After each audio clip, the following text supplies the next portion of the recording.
Grab the biggest mug we got, because episode 8 of Tojima wants to be a Kamen Rider. What happens to the Kamen Rider when a strong enemy appears? Just aired on November 22, 2025, and it's the most chaotic, hype, and surprisingly wholesome tournament arc setup we've gotten yet. After 7 episodes of betrayal, frostbite, and spider stabbings, Toei said, "You know what this found family needs? A bracket and trash talking." We open on the gang licking their wounds in a rundown community center that Naoki borrowed, hacked the locks. Everyone's shell-shocked from Nakao's tragedy, especially Yukari's, who hasn't stopped shaking since the "Make me a shocker" line. Enter Ichio, new character drop, a hyper Genki X shocker. Scientist turned defector. Think Washio from Build, but with pink hair and zero chill. She slaps a whiteboard on the wall and declares, "Brainwashing's broken, Harvest is still hunting us. Morale is in the toilet." Solution: Tournament arc. 10 days from now we hold the first annual Anti-Shocker Strongest Rider tournament. Winner gets bragging rights and decides the team's next move. Cut to everyone staring like she suggested group karaoke. Tojima, we're literally being hunted. Ichio, grinning. Exactly. Nothing unites a team like legalized violence. Somehow, through a mix of Yuriko's competitive streak, Mitsuha wanting to prove she's not just the girlfriend, Yukari's desperate to feel human, and Tojima's inability to say no to anything rider-related. They all agree. The bracket is drawn on the spot. Round 1. Tojima, v3DIY, versus Mitsuha, Riderman Arm. Round 1. Yuriko, Tackle, versus Yukari's, Catwoman MK. 2. Finals. Winners clash. Ichio commentates with a megaphone she stole from a high school club. The next 10 days become the most wholesome training montage in tokusatsu history. Tojima and Mitsuha sparring in a junkyard at 5 a.m., him teaching her the 26 secret techniques, while she blasts targets with her new confidence. Yuriko dragging Yukari's to the school rooftop for trust falls with electricity, slowly chipping away at the catgirl's brainwashing trauma. Yukari's actually laughs for the first time. Naoki live streaming practice matches, masked, of course, and accidentally turning them into underground viral stars.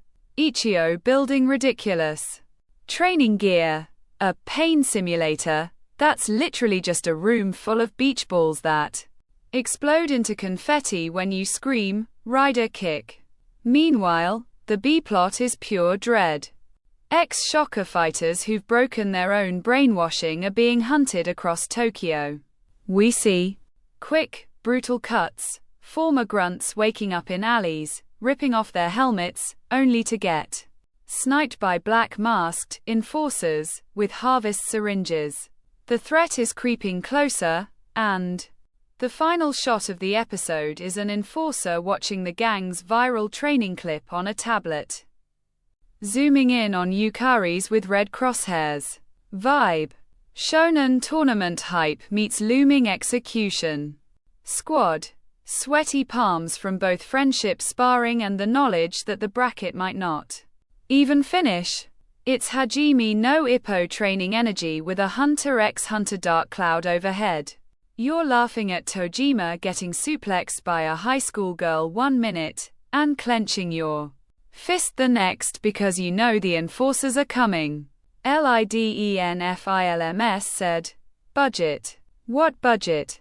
and somehow made the training montage the best looking part of the season.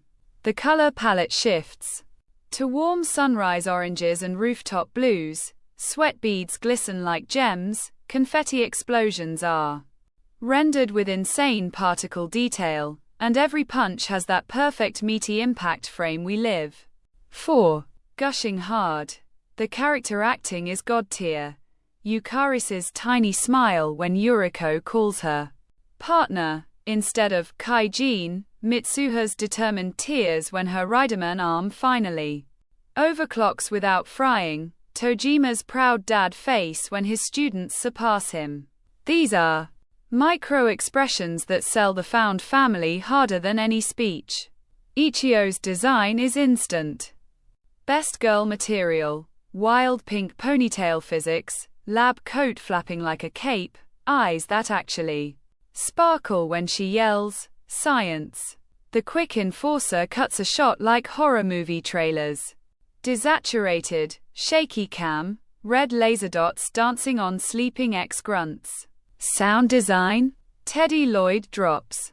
A chill-hop training theme that slowly gets corrupted by distant shocker static as the enforcers close in. Chills. Gentle nudge. The bracket reveal is literally a whiteboard with marker drawings, cute, but a fancier holographic overlay wouldn't have hurt. Also, one training sequence reuses a punch impact sprite 3 times. Budget kun blinked. Tiny nitpicks in an episode. That looks this heartfelt. Episode 8 is the breath before the plunge, the calm where everyone finally admits, out loud, that they're a team. What happens to the Kamen Rider when a strong enemy appears isn't just the title. It's the question hanging over every laugh, every high five, every one more representative. Because we all know the enforcers are coming, and 10 days might not be enough. I'm obsessed with how this show turned a tournament arc, the most cliché trope, into the emotional glue holding these broken people together. Mitsuha yelling, "I'm not baggage," while blasting a car in half. Yukari's purring, "Thank you," after catching Yuriko mid-fall. Tojima whispering, "You kids are already stronger than me. I'm not crying, you're crying." Kind critique. The enforcer threat is still mostly teaser. Give us one named Hunter already. But the balance of hope and dread is perfect.